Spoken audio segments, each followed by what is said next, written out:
यकीन नहीं आता, शादी की बरसात के छींटे पड़ते ही रिश्तों की दीवार का गारा ऐसे बहने लगता है जैसे उसे कभी दीवार पे रुकना ही नहीं था। आखिर क्यों होता है ऐसा? कई बार मैंने खुद अपने आप से ये सवाल पूछा है, अपने दोस्तों, अपने मिलने वालों की दुनिया में झांक कर देखा है।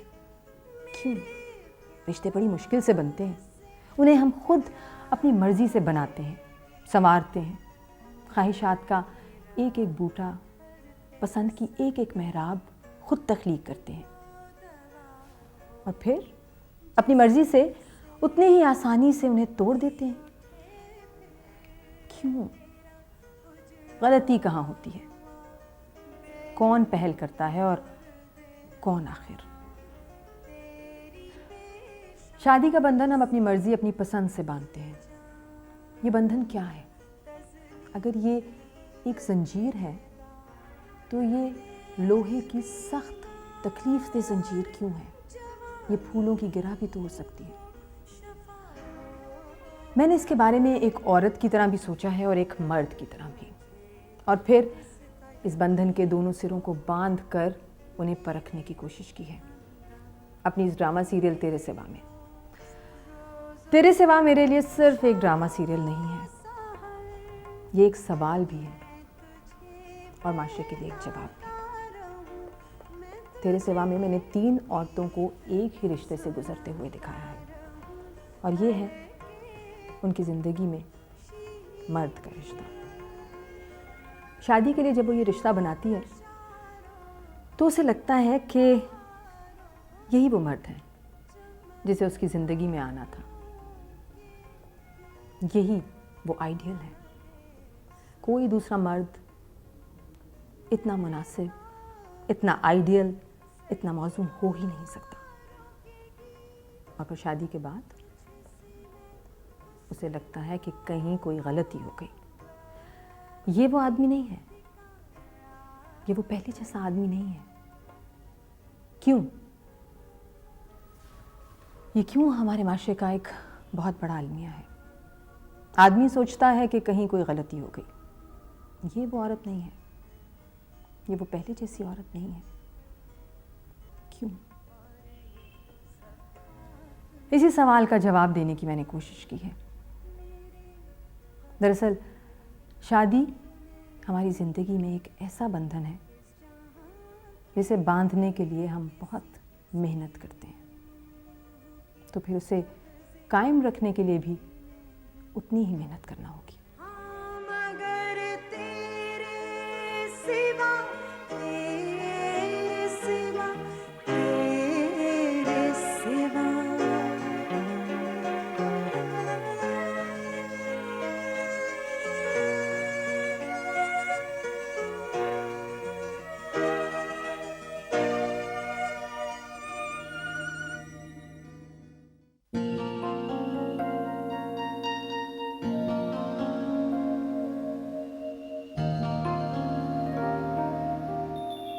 यहाँ की हर औरत मुनज़्ज़ा है, जिसके गले में झूलती रस्सी अगर किसी भी मर्द के हाथ आ जाए तो वो उसे एक सिधाए हुए जानवर की तरह अपने पीछे पीछे चलाना चाहता है।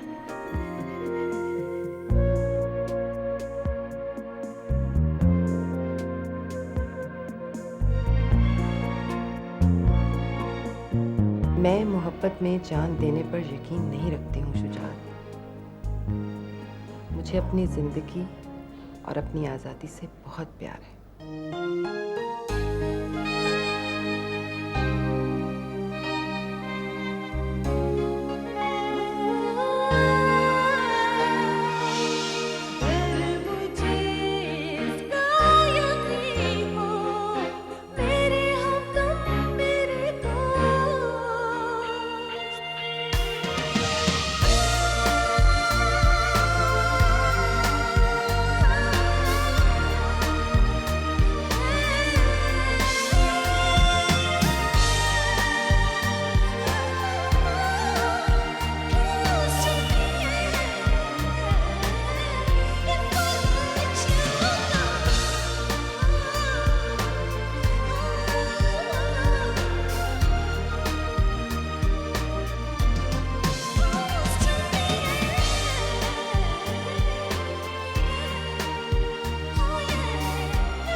के 9 बज गए हैं। तुम बाथरूम जाकर सो ही जाते हो। फोन तो सुन ले जाकर। अगर ऑफिस से हो ना तो कह दीजिएगा कि अहमद निकल गया, रास्ते में होगा। मैं झूठ नहीं बोलूंगी, कह दूंगी अभी सो के उठा है। हेलो हेलो, कहाँ से?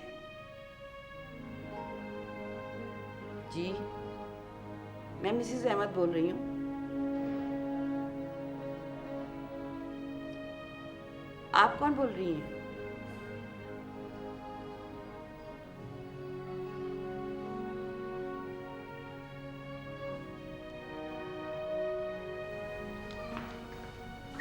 किसका फोन था अम्मी? अम्मी मैं आपसे पूछ रहा हूँ किसका फोन था? क्या हो गया है? पहले से किसी का फोन था। किसी का? किसका? अरीबा का? नहीं, किसी औरत का था। क्या कह रही थी? अरीबा आ रही है। अरे अम्मी, अम्मी आप तो ऐसे खबर देते हैं जैसे अरीबा की क़यामत आ रही है। कयामत ही आ रही है अमर। मैं उसे इस घर में कदम नहीं रखने दूंगी।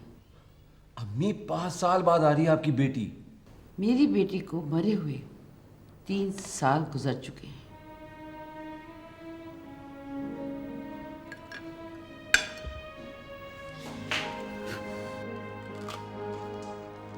अच्छा ये तो बता दे आ कब रही है वो?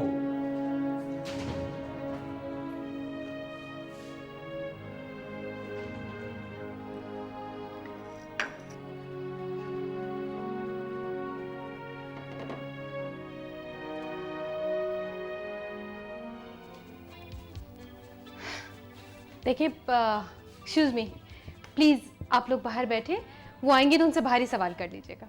हमें आपसे भी बात करनी है। व्हाट? मुझसे क्या सवाल पूछना है? सुना है या तो वो अपना मेकअप खुद करती हैं या फिर चंदा से करवाती हैं और किसी को हाथ नहीं लगाने देती हैं। देखिए प्लीज़ ये बात आप उन्हीं से पूछिए, मेरा इससे कोई ताल्लुक़ नहीं है। और आप लोग प्लीज़ बाहर वेट कर लीजिए, क्योंकि मैं नहीं चाहती कि यहाँ पे कोई सीन क्रिएट हो जाए। इसका मतलब है आपको भी उनके गुस्से से डर लगता है?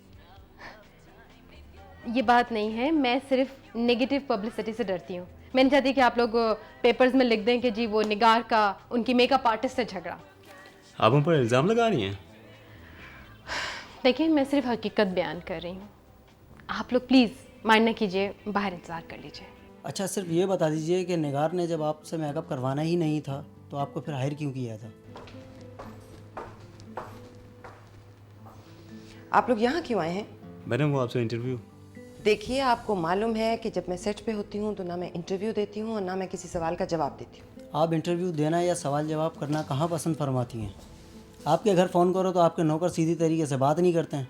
अगर आप रात के 12 बजे फ़ोन करेंगे या सुबह के 6 बजे कॉल करेंगे तो फिर तो यही होगा ना। प्लीज़ नो एक दो एक्सक्यूज सवाल अस। कर दें।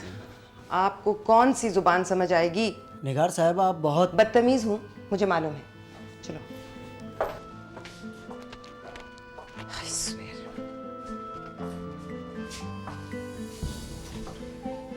ठीक कर दो बाल यहाँ से ज़रा। और कॉफ़ी?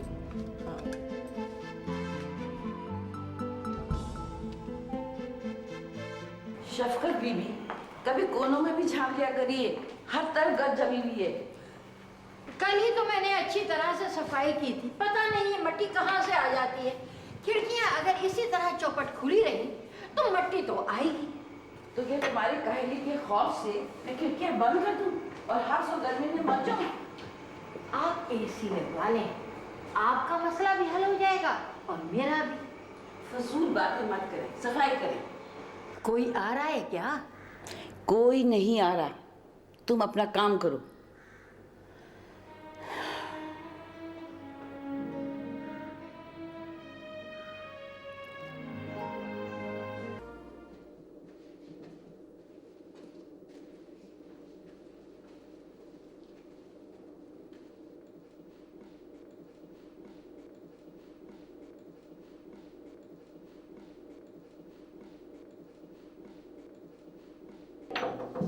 यस आओ आओ आओ। Shoot is over. पैकअप हो गया। पता नहीं आपने प्रोड्यूसर के कान में क्या कहा था। उन्होंने फाइल पढ़ी और फ्लोर से चले गए। हाँ तो भाई काम खत्म हो गया होगा और क्या। आओ बैठो। मेरी पेमेंट करनी थी। ओह तो असल वजह ये है। खैर पेमेंट तो मैं उनसे ले ही लूँगी। इस वक्त तो मैं आपको इनवाइट करने आई हूँ। मुझे क्यों? मैं शादी कर रही हूँ। शादी? कौन है भाई? एक ज्वेलर है। शादी इसलिए कर रही हो कि वो ज्वेलर है या एक अच्छा आदमी है? आदमी भी ठीक ही है, थोड़ी सी एज ज़्यादा है, बाकी सब खैर है। Are you happy? My family is happy. शायद मैं भी। फिर भी सोच लो शेरी। अहमद साहब, मैं स्ट्रगल कर करके थक गई हूँ और वैसे भी अब मुझ में फाइट बैक करने का हौसला नहीं है।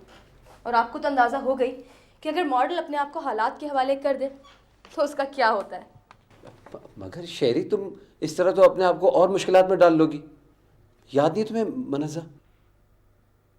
वो? हाँ वही। अहमद साहब, अब मुझे क्यों डरा रहे हैं? देखो मैं तुम्हें डरा नहीं रहा हूँ। हो सकता है कि वो ज्वेलर एक अच्छा इंसान हो। मैं तो सिर्फ तुम्हें ये बता रहा हूँ कि सोच लो, समझ लो।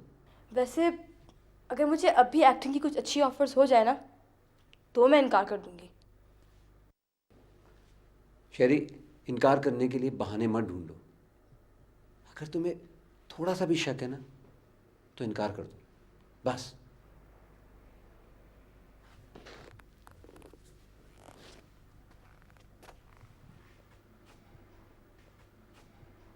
ये मुनज़्ज़ा है ना? उफ खुदाया, आज का दिन तो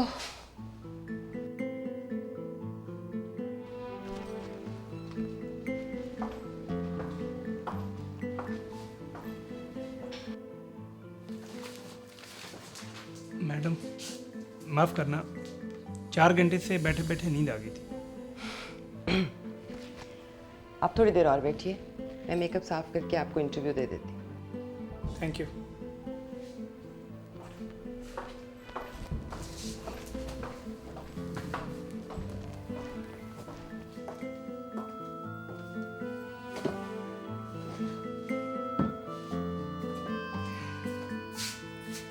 आज किसी चीज़ की कोई कमी महसूस नहीं है आपको? कैसी कमी? ना कोई फूल शूल आए, ना कोई केक आया।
आपने मुझे सुबह बताया ही नहीं कि कब आ रही है वो।